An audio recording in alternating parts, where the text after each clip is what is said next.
Hey, shed update, and yes, I do like to paint my cozy coops, and I'm pretty much going to get in to start making some custom kid workbenches. I think Revell Jr. is what I'm planning on doing, but I don't know what I'm doing. But that's going to be an Octonaut one, but more on that later, since it is a nice, I mean, not a cloud in the sky, warm day. But a shed update. First, I gotta thank the hobby store. They take care of me, and I try to take care of them as well. And I just gotta, let me say, a donation to the art.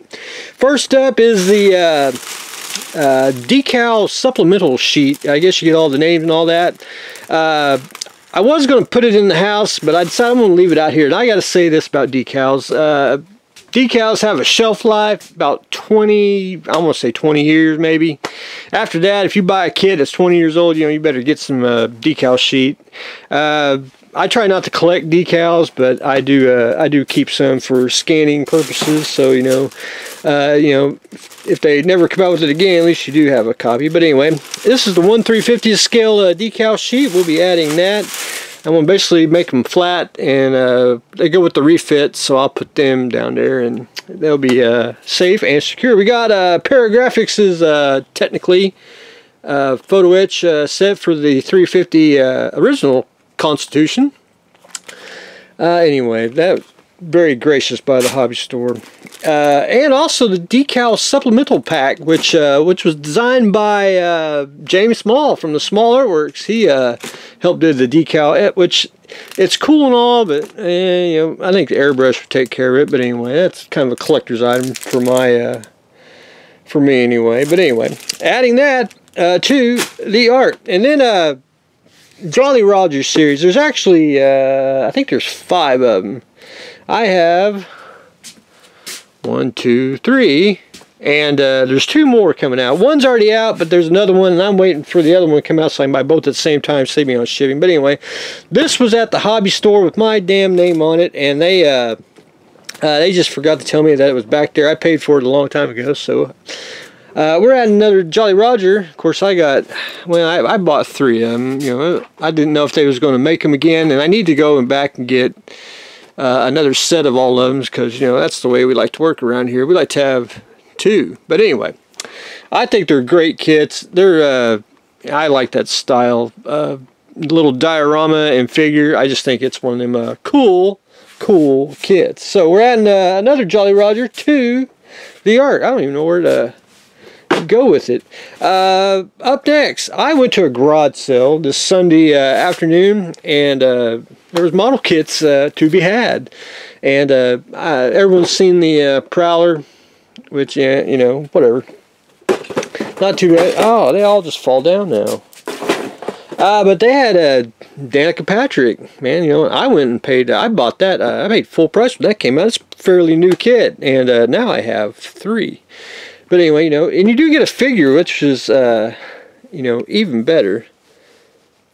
Which technically that's a female figure. But anyway, that's Danica Patrick. I don't know what I'm going to do with the other 2. I haven't decided yet. But anyway, oh, we can't go wrong with more Danica Patrick in the art. Up next,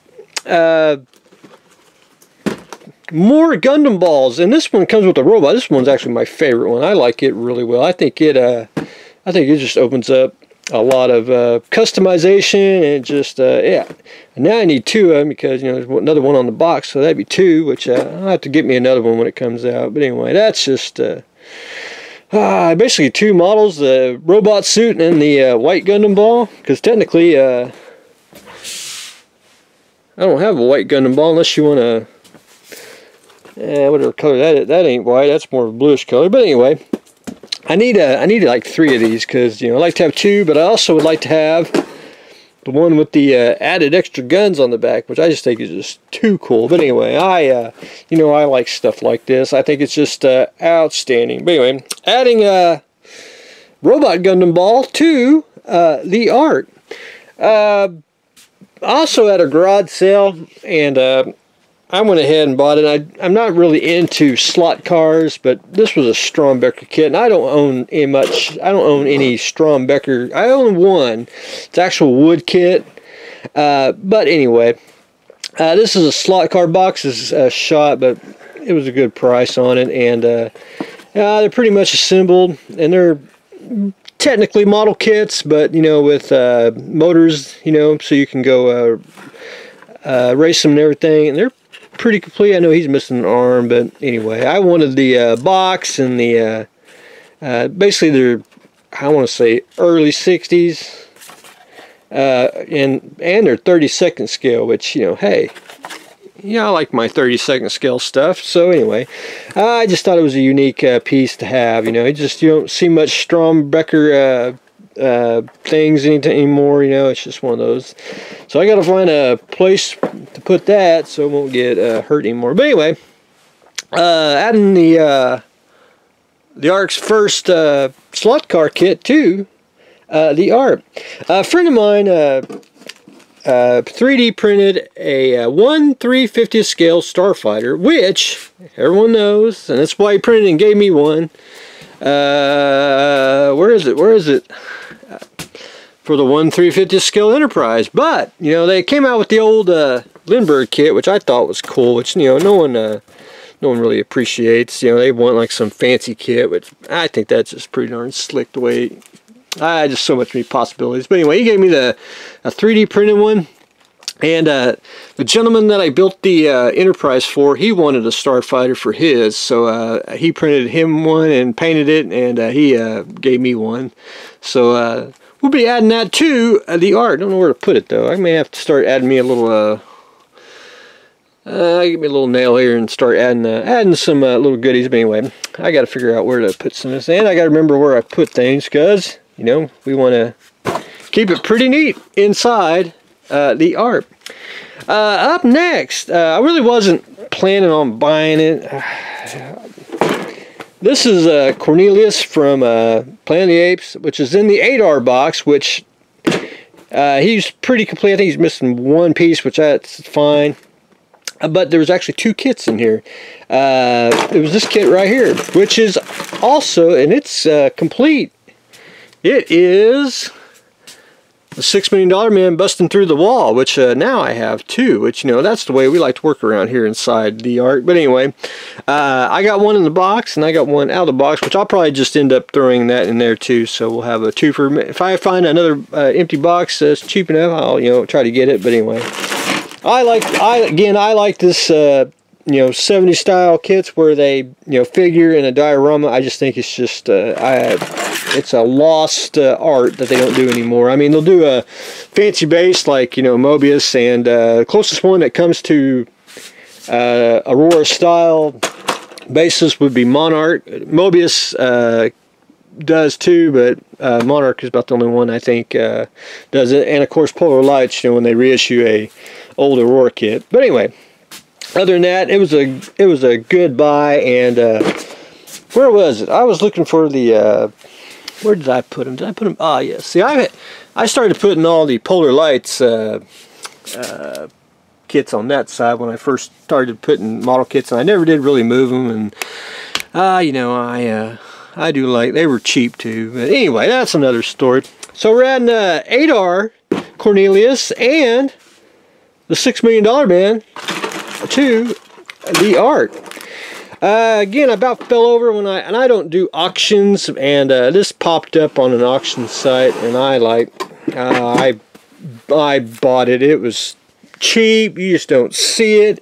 And if y'all remember, I actually bought parts to good old Caesar, and he was missing one part, and that was his head. And I bought the parts about 3 weeks ago that had his head, so I put his head in there, and now we got a complete kit. And I mean, box is good shape. I didn't think I'd own one because you just don't see it.